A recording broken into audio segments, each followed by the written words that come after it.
Ladies and gentlemen, it is the end of 2020 and it is time for the 6th annual Killies Awards. I'm Bryce Castillo. I will be announcing the hosts for this best of the year podcast here. We got Tom Merritt. We got Brian Brushwood. How are you gentlemen doing? Oh, it's just such a beautiful evening. All the people here live for the 6th annual Killies Award. Woo! I mean, who would have thought that 6 years ago when we started the Killies Awards that it would become the premier destination to understand what the best television shows of each year are, but here we are. Well, we did it. Let's jump into our categories. We've got Tom Merritt presenting the category for most likely to have entirely forgotten watching it. Tom. Yes, this goes to HBO's The Outsider, because when I was scrolling through all the shows I watched this year to figure out what should go in here, I went, oh, right, I watched The Outsider. It wasn't bad. It was pretty good. I didn't, except for the ending where they seemed like they set up a sequel. Yeah, that was a bit much. Man, how great was Jason Bateman in that? Oh, for his brief appearance. Look, I didn't know. We covered The Outsider on Spoiler in Time. If anyone wants to, join us for that. Yeah, this was a great one. How did it age in your memories? Because when I think about it, yeah, well, okay, that's literally the category. But I still very strongly remember really digging the first couple of episodes, and I remember what's her name being good as kind of like kind of somewhere on the spectrum detective. And that's why cool. I ended up putting in. I was like, oh my gosh, I totally forgot I watched this, but I remember really enjoying it through most of the run. And being intrigued and wanting to watch the next episode right away and all that. You know what? And we're in the middle of Spoiler in The Stand, and The Outsider is a really good, I think we complimented it at the time for being one of the best Stephen King adaptations of anything. Right. Like, King writes in a very sort of ephemeral, vaguely evil, without ever being specific kind of way. And I really can only point to The Shining and this and maybe It in ways of representing that in that dreamlike quality. I thought the sinister evil was really well portrayed. We should point out that in a previous ceremony, it also won Best Stephen King Adaptation. Yes. Up here, it's headcanon. That's right. That was the -3rd Killies back then. All right. We got Brian introducing the winner of Best Leveling Up in a Season 2. Brian? Yeah, dude. What We Do in the Shadows went from a quirky fake documentary about 3 vampires and became an entire world. It's complete with ghosts and I guess we already met werewolves and zombies, and I can't wait. And it was a possessed doll and it was around for a while. Vampire killers, like holy cow! And to be able to do that while holding on to the comedy is just next level. Also, staying true to the conceit, staying funny, and like ramping up, not even just leveling up, right? But just like continuous improvement. That was great. Also, man, oh man, am I just in love with Matt Berry now. He's just great. I want to see everything he's ever been in. Bat. Is that it right? Bat. And Bryce, if you're not watching, did turn into a bat. Yeah, that's right. I had to come back. All right. I'm going to present the Best Big Sci-Fi Award. That's going to go to Raised by Wolves on HBO Max. I think that this is the start of a really fascinating science fiction saga epic.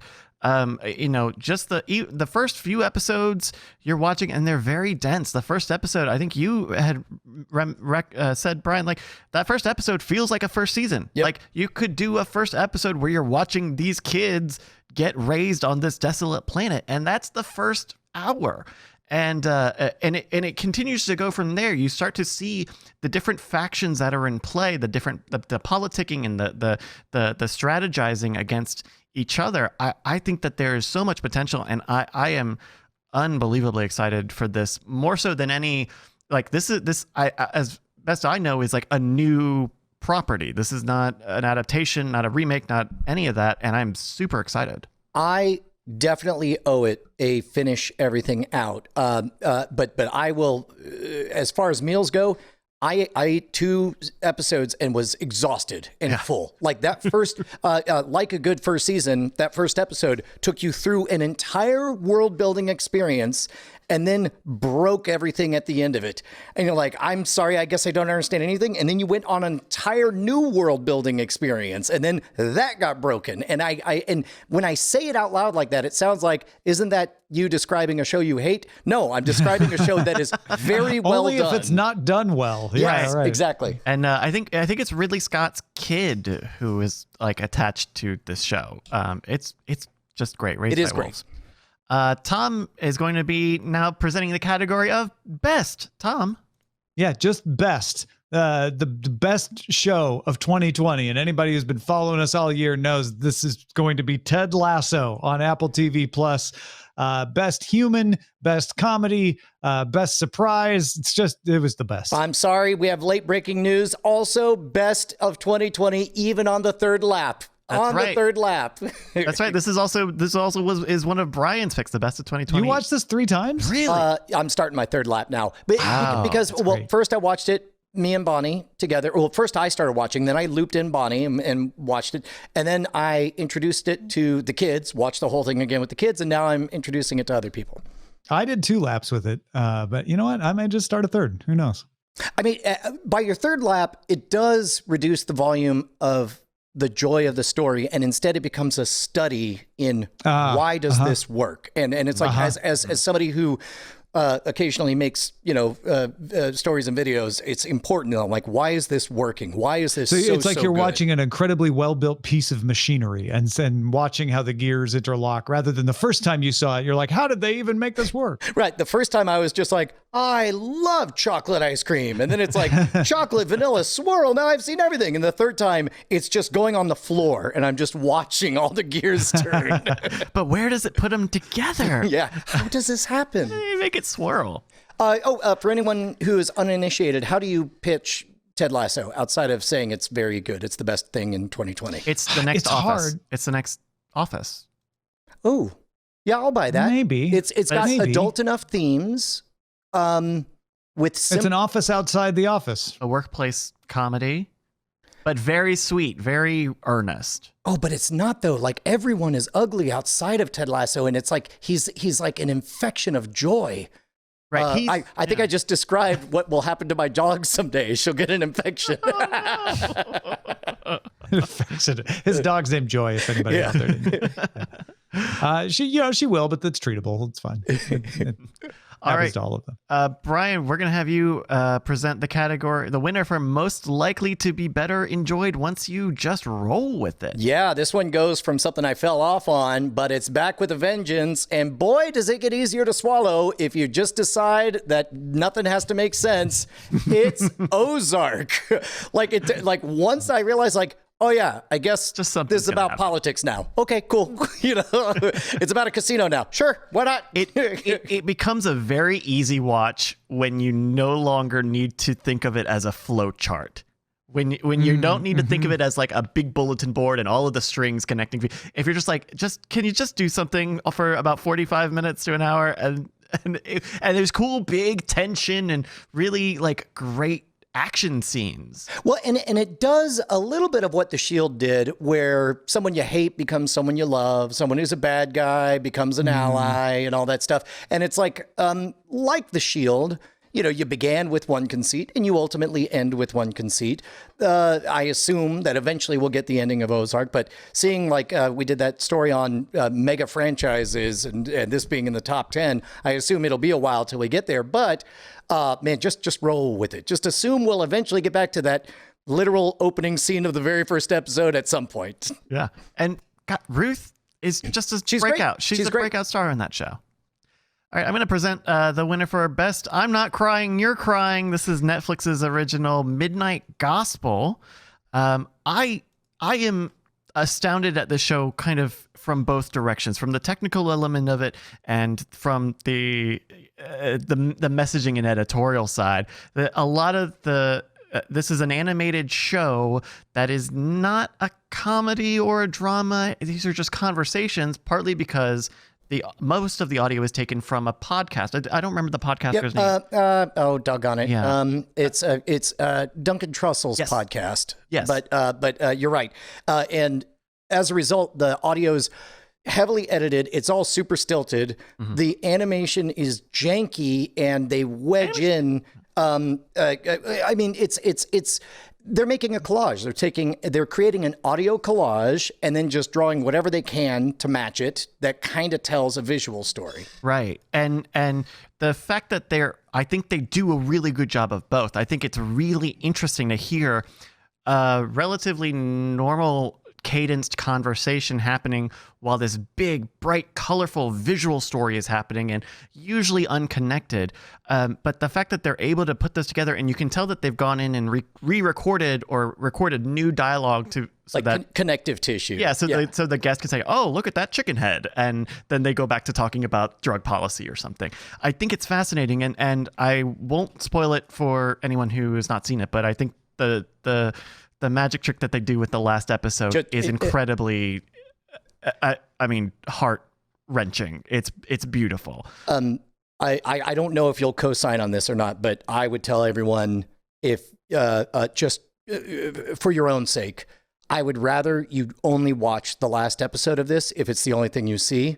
If you start it in Pinky promised me that you will get to if you ever want to tap out, just go to the last episode. Sure. Watched it twice, cried both times, cried alone, cried with my wife. It's next. Just everyone watch the last episode. I think what helps give that some punch, where I would say maybe if you're not going to watch all of them, maybe I think it's the second to last episode where they kind of set it up, where they mention briefly that thing. Yeah. And so but yes, I think if it's not your jam from the first episode, really give that last one, because I mean, from every element, I can't imagine anyone doing that either as the Midnight Gospel or whatever the original recording was. So, and I don't think it's a spoiler to say the last episode is him interviewing his mom, right? I mean, that's sure. Yeah. No, I think yes.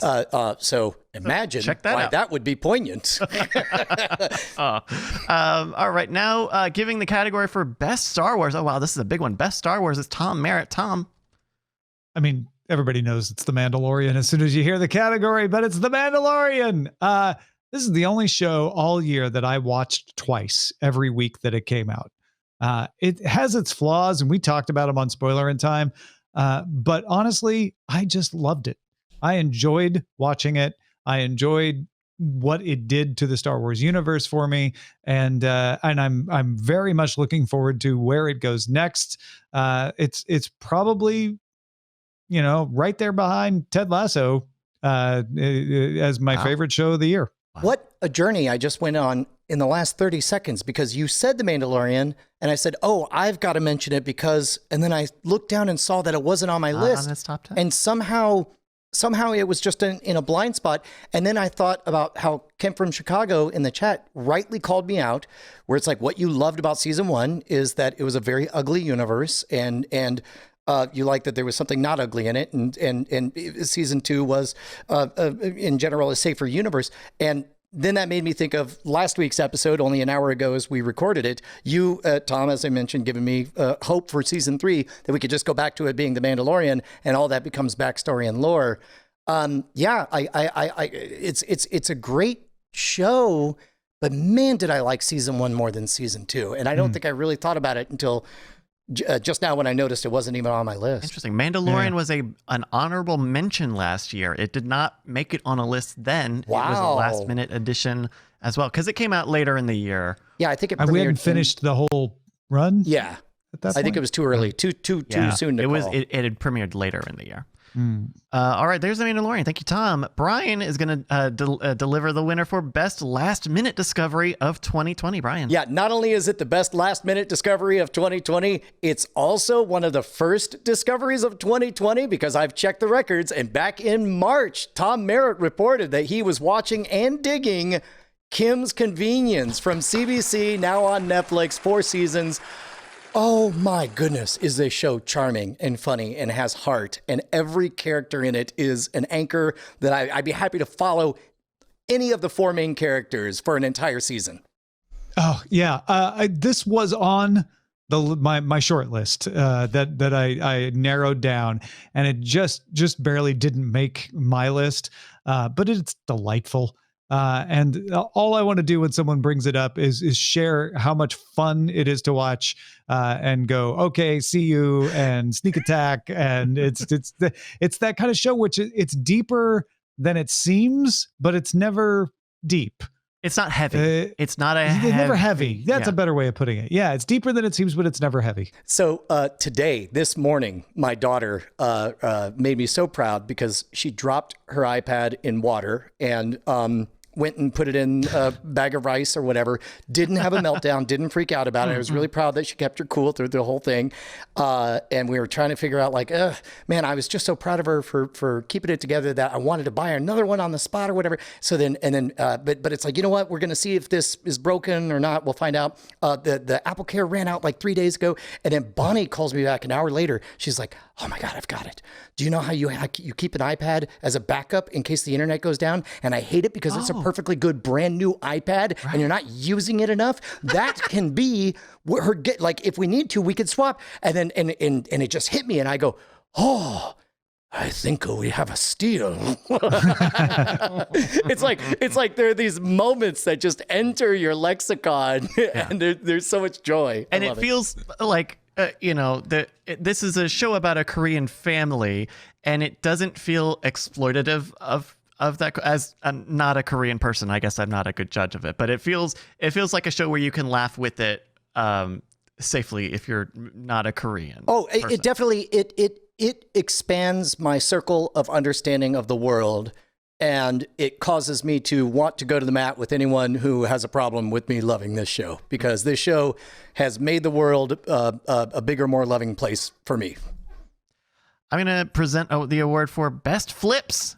Best Flips goes to the docuseries Cheer on Netflix. Okay, those kind of flips. This is from the team, if not the creator of Last Chance U, which is the sports documentary about junior college football. This follows one of the most winningest cheerleading schools, or schools where they have competitive cheerleading and they win a lot. And what I like about it is that it gives you what feels like a very real look into cheerleading without, but it doesn't really give you a lot of like information about it. You're kind of picking up like, okay. But it's very impressive, the work that they do. You really get a sense of how physically straining it is and how precarious it is. That, these boys and girls can get very seriously hurt any day of the year doing this stuff. And it's great. The coach is a very like charismatic woman, and I just think it's really solid and an easy short watch if you're looking for something in that category. So that's Cheer. Yeah, and this is not the French film about young people. No, correct. No, that is Little Sweeties or something. This is totally like, because it's on Netflix. I think it could be confusing. Yeah, so this is a collegiate college, or I believe it's collegiate, if not out of college. I want to remember the name of that French movie. Sweet Darling. Oh, doggone it. But maybe we'll find out after Tom Merritt awards the award for Best Star Trek. Tom. Yes. Following up in the Best Star Wars category is the Best Star Trek Lower Decks. Best Star Trek of 2020, in my opinion, including Picard and Discovery. Possibly one of my favorite Star Treks of all time. I mean, it's animated, but these characters are all great. It's funny. It plays within the universe. It plays outside of the universe. And there is not a moment that I didn't love watching this. And I wasn't sure what to expect. I wanted it to be good, which is always a disaster to go into something wanting it to be good. And it not only met my expectations, but in a couple episodes exceeded them. And it one of my favorite things I watched all year. Yep, 100% agree. Those are, man, all of the voice actors have impeccable, and I understand comedic timing is essentially a matter of milliseconds. When you're doing animation, you're able to precisely do everything. Oh, but, yeah. But man, are they great. Everyone's great. All right. Brian is now going to deliver the award for least likely to be certain was all 2020. Brian? Yeah, I'm not certain whether or not this was all in 2020 or not, but Rick and Morty continues to be great. And I know they split this last season into 2 halves. I believe all of them were in 2020. It was really interesting to take a break, and I think we talked about it at the time. I remember in the first 3 minutes being like, oof, I think it might be over, Rick and Morty. And then by minute 4 was like, nope, apparently not. and it was back all in. That first episode of this last season was great. In fact, both of the breaks come back hitting hard. Continues to be good. And that's another kind of bold, much like Lower Decks, manages to be funny and also have real arcs.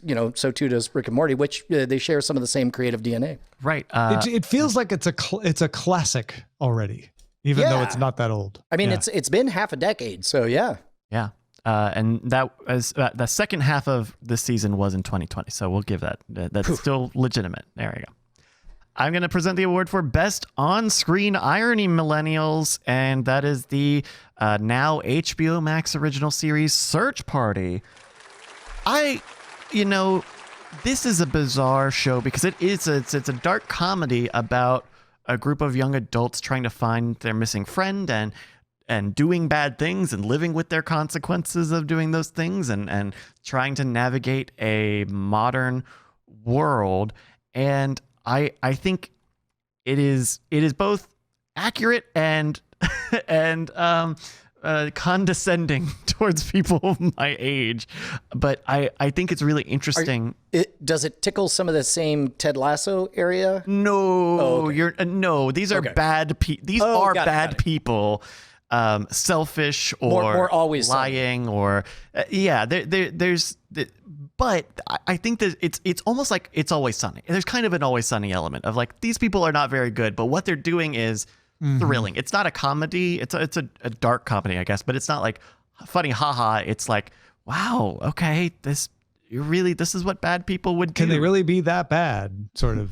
Yeah. Is that right? But what is nice is that each season kind of has its own arc and kind of a different arc. And they've set up a new big arc for season 4. So I'm excited about this. This used to be on TBS and has now moved over to HBO Max. So that's Search Party. Oh, I'm glad millennials are finally getting some attention.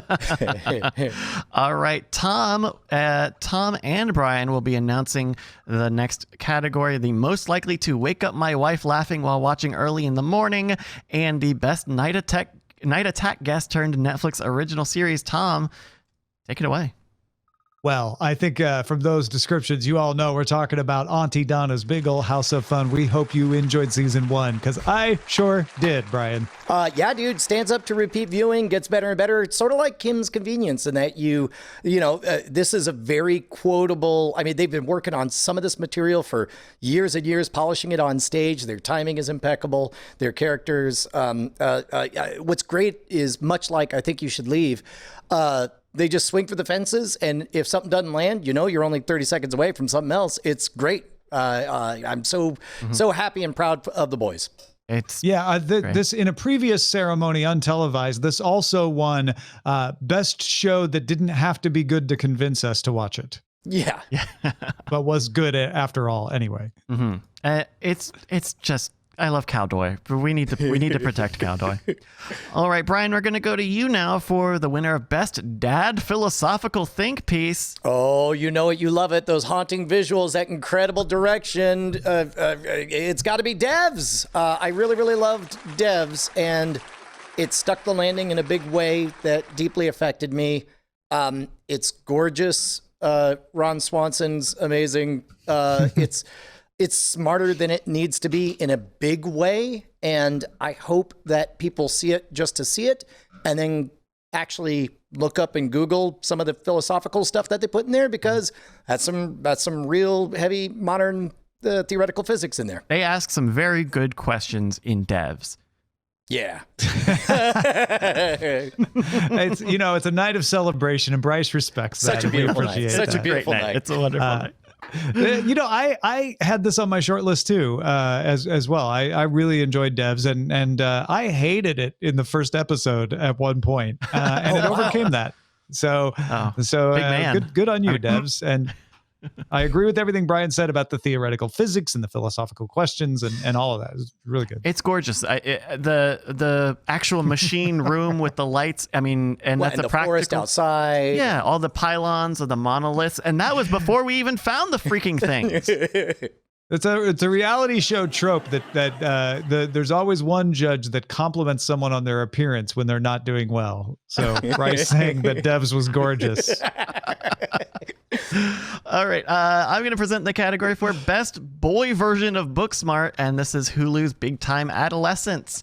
I think I got confused. Wait a minute. Wasn't Booksmart just a girl version of Superbad? Yes. Okay. Which is what I was going to say. I think in a past award show we called it the boy. Your joke. I'm so sorry. That's the joke. Big Time Adolescence is really cool. It feels like it is another modern kind of 2019, 2020 coming of age story, but with this high school kid who is like best friends with this adult drug dealer, or at least pothead, and all of the bad influences. And I think it's really cool. To call it a boy version of Booksmart maybe equates these two movies in a way that is not very fair.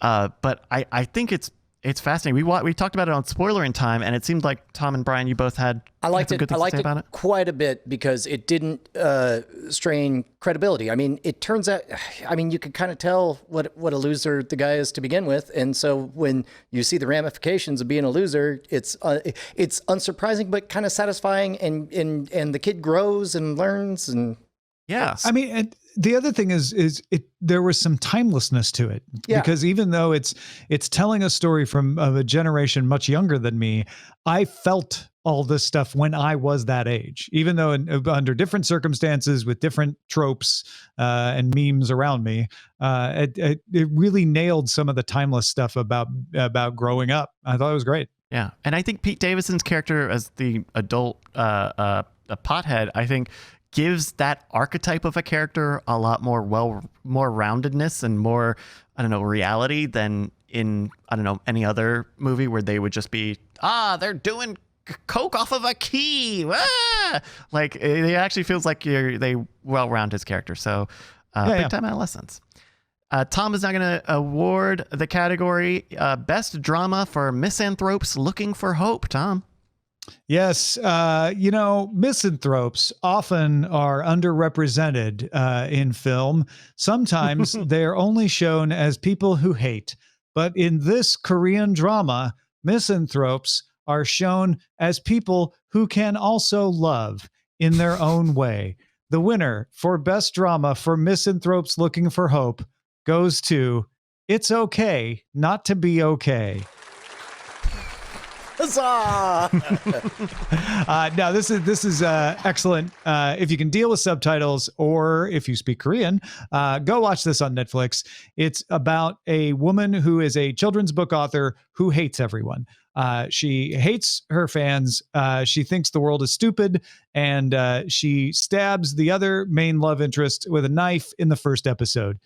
Yet they go on to have a story that not only convincingly has them fall for each other, but also deals with mental health issues and senility and some pretty heavy stuff, and autism. And there's children's books that they actually published that are fantastic out of this. So highly recommend, go check out It's Okay Not to Be Okay, especially if you're feeling not okay. Like this is actually the kind of show that'll help you, I think. Mm-mm. Well, if you're not feeling okay, then maybe Brian's next pick for Best Thing You Missed in 2020 will make you feel a little better. Brian. Yeah, dude, I want to give a nod to the Netflix original Middledich and Schwartz. I suspect that, I certainly hope it's not all we see from these. It's long form improvised comedy, which I'm sure with each word I just said, the Venn diagram got smaller of people who are going to see it. And jazz. Which is why I'm calling it the best thing you missed in 2020. Please believe me, go back, just watch the first episode. I think it will be your thing, if for no other reason than on a technical level. They do a long, so they have an interview at the beginning of each show, and they're both, I'm sure they have their kind of shtick worked out, but they just, this particular episode, they interview some people who are getting together for a wedding, which means very quickly there's like 20 different characters they have to memorize. And it's just the two of them on stage. Correct. And then they make 45 minutes of an actual drama, beginning, middle, end, comedy the whole way. No props, no anything. As a technical challenge, it is a marvel to behold. Doesn't hurt that it's laugh out loud, bowled over funny. And I'll say, if you don't like the first, I didn't love the first one. The other two are completely different, are completely different stories and told kind of slightly different. And so what you might like or dislike in one, you might find something else in the other parts of that season. And you can kind of, one of the best parts of the show is watching them negotiate through eye contact, where they're sort of asking like, are we going here, or are we telling this kind of story? Is this kind of character? And then the dawning realization on one of their faces when they realize what the other one is teeing up is just chef's kiss. It's great. All right, I'm going to present the award for Best Lesbians. We just talked about this on Spoiler in Time a week or so ago. It's the Hulu film Happiest season. I am very glad that there is one of these movies for us, to put it very quickly. This is a holiday romantic comedy where two lesbians go to one of their family and they're not out, and it's kind of shticky and it's very best taken with low expectations, but there was a lot of actors and actresses who I recognize and I think do really give great performances, and at the end of the day tells a very fine version of this Three's Company plot of a story. Man, has Aubrey Plaza. And Aubrey Plaza's great. Man, I just am so glad that the category wasn't number one reason Brian's a big old duty face. No, this is a night for celebration. I really enjoyed Happiest season. It made me happy. It felt very holidays and had the bonus of being a story that isn't told in this Lifetime holiday movie situation ever. So that was cool. All right, Tom, we're going to have you give us the winner for the Best Sports Series category, Tom. That's right, sports fans. This is the sportiest sports series of all season. Coming in at the top of the pile, Queen's Gambit for the sport of chess. Man, I just thought Queen's Gambit, it was a period piece, great acting and storytelling, faithful to chess without, I don't think, requiring you to understand the chess to understand the story, but was extra fun if you did. And I was hooked from beginning to end. I couldn't wait to find out what was going to happen next. It's really a visual treat as well. Some of those really unbroken shots were just phenomenal. Mm-hmm. Yeah. And I'm a sucker for a period piece, especially in that 30s through the 60s era. And it takes place right in that 50s, 60s part of that. So it was beautiful. Yeah. There we go. Queen's Gambit. Brian is going to deliver the winner for the Best Battlestar Galactica You'll Get in 2020 award. Brian? Yeah, dude. Bearing 165, Karen 227. Get the XO on the line because we're talking about Greyhound on Apple TV Plus, starring Tom Hanks. Originally intended to go to movie theaters. It ended up showing up as an Apple TV Plus original. Man, did I like it a lot and watched it twice. I wanted my father-in-law to like it, but he just felt like it was too much. I'm like, really? Because he's more accustomed to, his favorite World War II movies where the pacing is a little bit more like, there's a boat very far over there. Yeah. And you don't have to concentrate to follow it like you do with, Exactly. Whereas this really does feel like Battlestar Galactica. It's just like, nope, go, go, go. Oh, do we have a moment to breathe? Real quick. Throw someone on the radio, taunting them, making howling noises. And back we go again, exhausted. I liked it a lot. And I think if you don't normally consider yourself someone who is into like military or like battle films, I think this is a really easy one to get into. Not just kind of the spaceship, metaphor, but I think it's the way it's well shot and it's well written, and you don't feel over your head really at any point between jargon or, the setup. You're on a boat. You got to get rid of the subs. Yeah, it is. It's almost worse if you understand the jargon, because then you're trying to follow it, which may have been your father-in-law's problem. Is he understood enough to be like, man, I can't. That's not accurate. That's hard. Call that. Well, it probably was accurate, or even if it was or it wasn't, it's just a lot. Whereas if you're like, I don't know, they're saying things and it's urgent, it's actually easier to enjoy the movie, I think. I started to watch it again without the subtitles, and I was surprised at how quickly I was like, ooh, this is all just word salad if you didn't have subtitles on. Because even if you don't understand what they're saying or why they're saying it, you at least are certain you got the words right. You get some context clues. Yeah, exactly. Yeah. And like something that's shouted off camera in the back, you'll see in italics down at the bottom or something. Mm-mm. All right, I'm going to present the award for Best Not Sad Rick and Morty. I'm going to give this award to Solar Opposites on Hulu.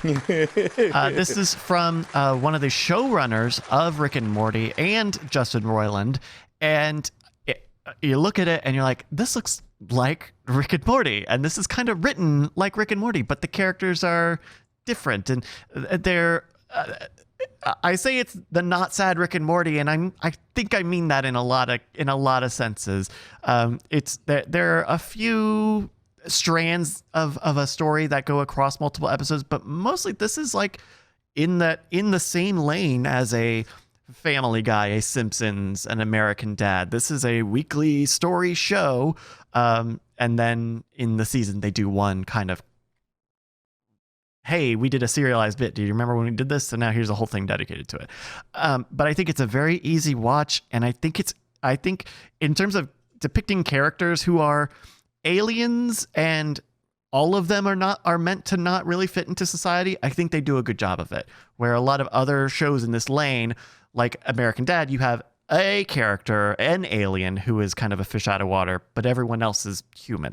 I think that this is really cool, and I'm excited for season 2. So good show for aliens. A good show for aliens. That's Unless wherever you, we don't just mean Americans. We mean if you're a native of whatever country you live in, don't watch this. Or move to another country, and then it'll be your favorite. All right, Tom is going to give us the award for second best at bringing hope for humanity next to Ted Lasso. Tom, second place award. Yeah, man. This is another Korean show on Netflix.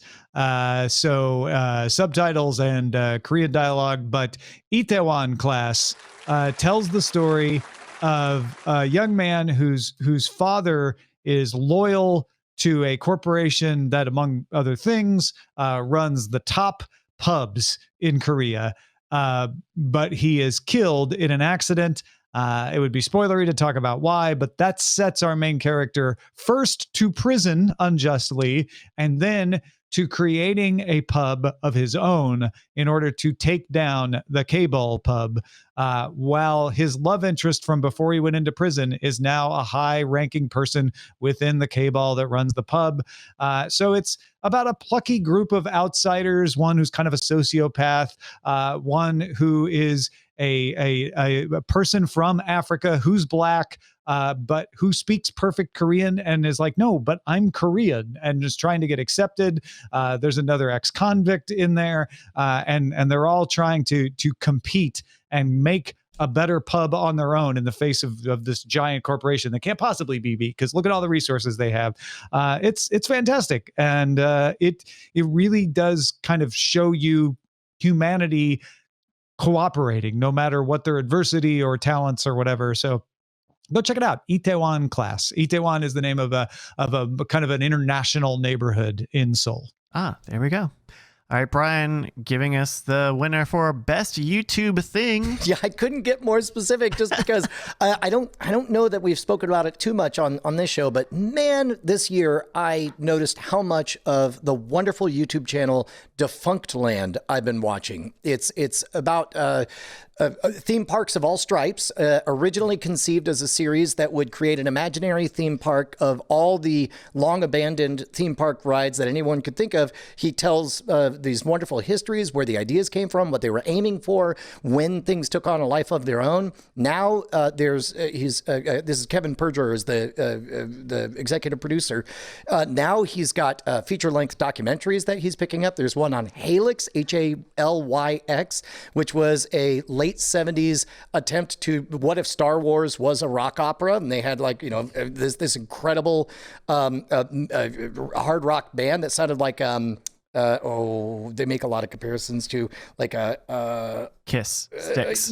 Kiss or who, somebody with a strong female singer. Heart. Runaways? Yeah. And all of them put together with Star Wars. It's an amazing channel.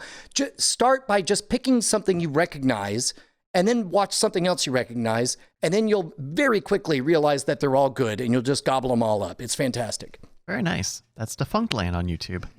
I've got a pick for the best Parks and Rec that is going to go to Amazon Prime's Upload. Oh, yeah. I feel like this is a show that kind of came and went a little bit in terms of the conversation, but I ended up finding it to be a relatively easy watch, especially if you were willing to suspend disbelief. Hey, viewer, listener to the show, Upload is a goofy show. And if you go into it watching the first episode thinking, oh, this is going to be kind of self-serious about, uploading a consciousness into a virtual online world, well, it's going to be the goofy version of that. And that's fine. Data storage wouldn't work like that, Bryce. Yeah. Why would you get advertisements in the afterlife? Like, if you accept that it's going to be goofy, I think it's really interesting. And they do some really interesting things in terms of having this person whose consciousness only lives on in the virtual world, and how he reacts and I don't know, socializes with people in real life, as well as his former or his physical friends who to them he's dead basically, or he's on the computer. So I think that's an interesting show, to say the least. That's Upload. It's philosoph-fun. Tom, I got a few more here. Give me the winner for most unexpectedly engrossing. Yeah, this is one I came to late. It already had a couple of seasons out on Netflix, but I think the most recent season did drop earlier this year. Criminal United Kingdom. There are other criminal series in the same vein. There's a Criminal Spain as well, and a couple others, I think. I think it's Criminal United. What's that? I think it's Criminal. In Spain, in Spain, or in España, Bryce. That's right. But yeah, Criminal United Kingdom is Criminal United Kingdom, and each episode takes place in an interrogation room.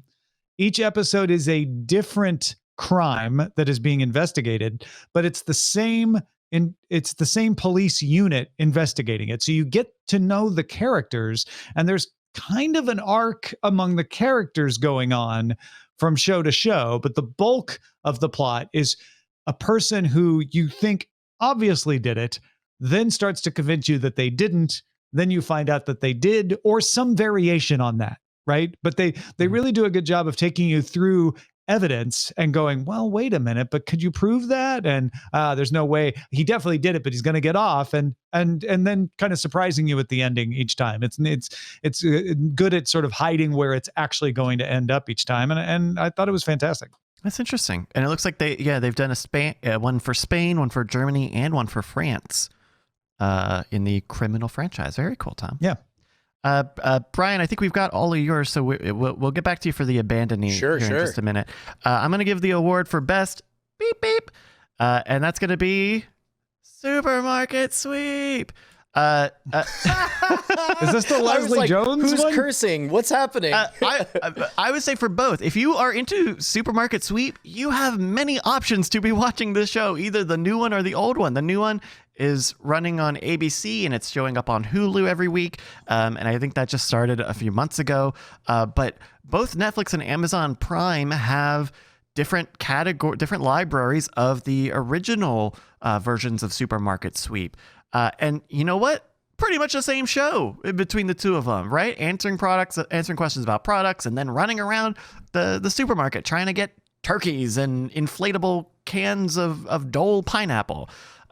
It's just good, clean fun. And I think the current new one on ABC is very good. I think a lot of the things I feel like relics of maybe having done the show in the 90s, of like there's no like when we come back from the break, I'm going to tell you how green beans are harvested for like 4 minutes. Oh, I totally forgot that was an aspect of the original. It was. Wow. And so a lot of that has been stripped out. I think it's great. It's good, clean, fun Supermarket Sweep. Oh, man. Can you just say good, clean consumerism? Because I love the way that sounds. Good, clean consumerism. Yeah.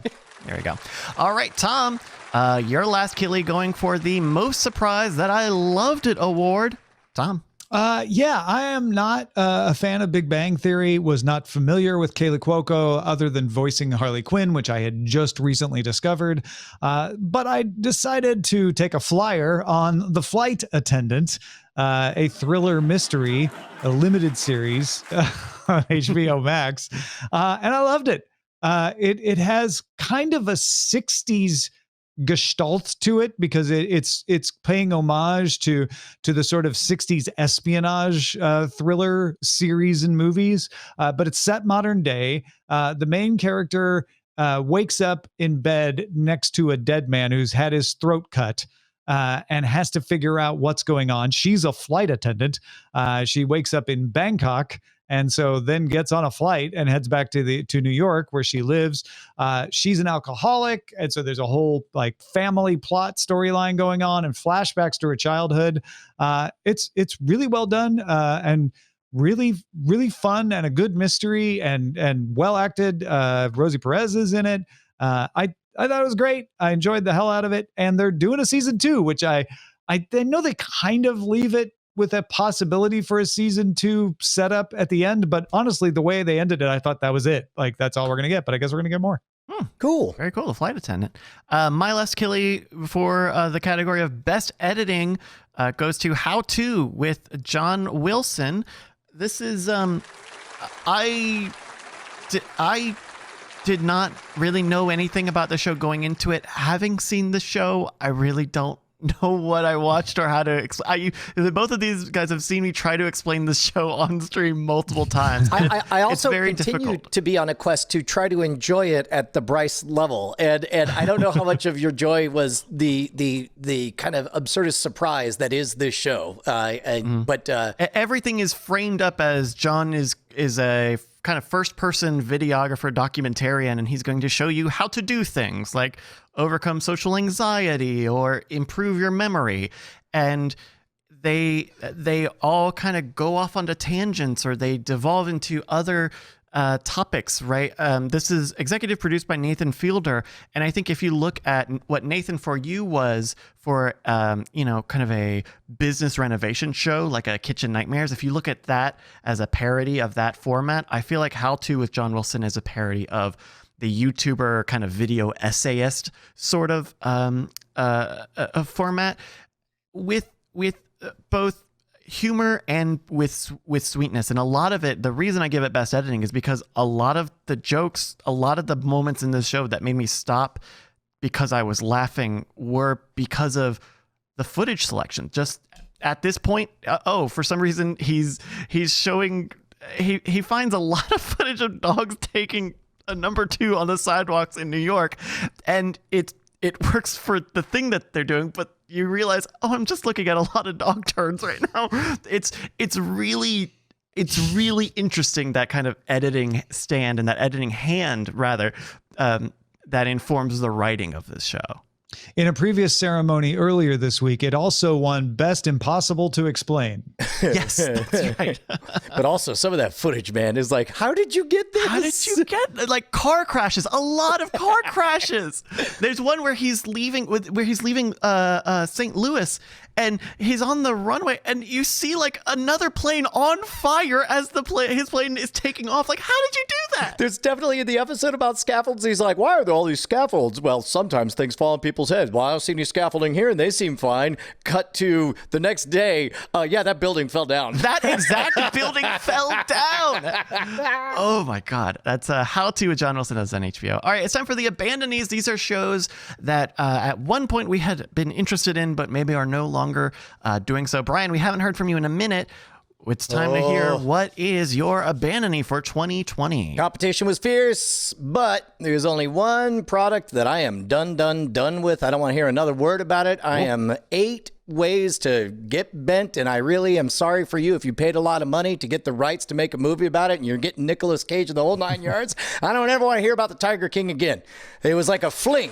Spring break 2020. We all had a crazy fling. We'd all prefer to forget about it. We've all fixed our teeth. We're all done with it. We're moving on. We really a flash in the pan, huh? For Tiger King. It feels like. The only reason I can't give an Abandonie to Tiger King myself is I didn't make it more than 2 minutes in. Really? Before I stopped. My mom was, I don't know if you had this reasoning for not watching. In the moment of it, was like texting her, I was like, hey, you should watch this thing. It's insane. And every episode it ramps up. And she's like, oh, I kind of know about that guy. I really don't. I just don't like him. Yeah. I remember we talked about it at the time, but my reaction was like, oh, this is just like East Coast elites making fun of people in the middle of the state. And even if he does deserve it and he's a weird guy, I just didn't like the flavor. Ah, there we go. Speaking of flavor, Tom, it's time for you to give out your Abandonie of 2020. Yes. West Coast elites, on the other hand, can just crap all over whatever we want. And here we go. To footage of dogs pooping. But on the west side. I almost gave this to Animaniacs. Really? Whoa. I haven't given up that I won't come back to Animaniacs. But I definitely hit a slowdown in episode 3 or 4 of Animaniacs where I was like, I just didn't go back. And that's usually I give the Abandonie to something that I didn't hate, but I stopped watching and I just didn't go back to it. I abandoned it. And I'm going to give that this year to Doom Patrol. Wow. You gave that the college try. I took a good month and a half and watched episode 1.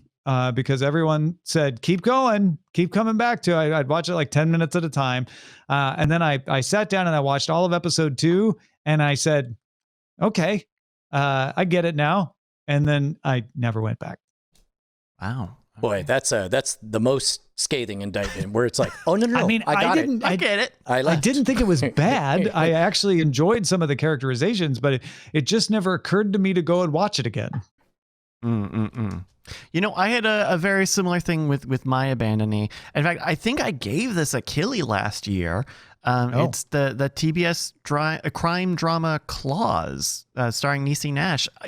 Claws is a previous winner of a Killie.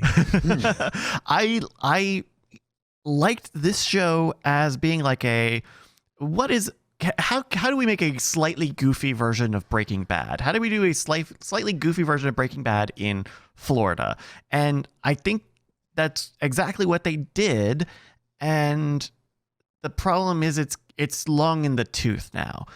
I don't know how much more you can bleed out of the stone, short of making Nash's character like actually Scarface. Like, I don't know.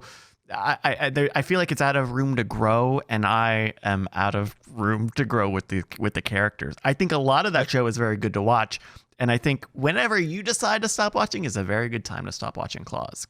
Here, sometimes, Claws previously won Best Female Twist on a previously male story not enough people saw. That's right. Yeah. As sometimes a viewer in a show, they love each other very intensely for some amount of time, but then they drift apart, and that's okay. Yeah. And it would be worse for you to stay watching it in a dead lifeless way. So really, you're doing the show a favor by Yeah. letting Yeah. the show grow. Tap out when you're You'll both done. be And you're exactly. You'll both be happy. All right. Thank you, everybody, for tuning in for this 6th annual Killies celebration. Brian and Yeah. Tom, thank you so much for the voting audience. Just a beautiful night, everyone. It was. It's a magical evening. We talked about almost 30 great films and series.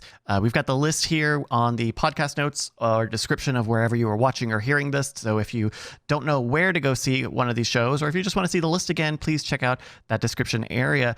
Thank you, everybody. We will be back in 2021 with more Cord Killers. Bye. Bye. Happy New Year.